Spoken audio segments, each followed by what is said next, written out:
At then update, congrats kila Katrin Bernardo at Alden Richards. Nominee sila sa 2024 Philippines Choice Award for National Outstanding Actor and Actress of the Year. Yun, congrats sa Kat din. Nirepost pa nga ni kapatid ni Alden na si Risa sa IG story, yung picture ni Katrin. And napansin yung sapatos ni Katrin na Nike Bumero.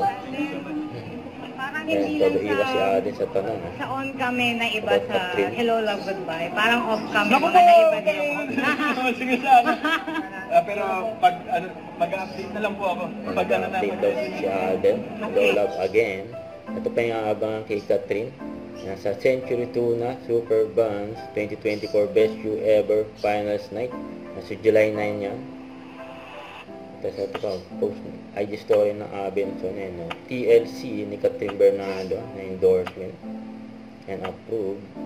Ito pa aabangan kay Alden. Isang buwan na lang. Pulang araw na sa GMA Prime.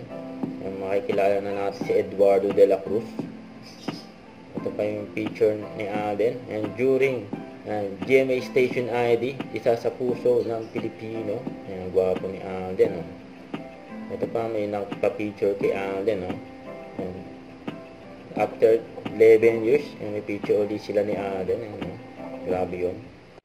Huwag kalimutan mag-subscribe, click ang notification bell for more update. Ito po ang Richard Reaction Live. Bye guys, thank you for watching.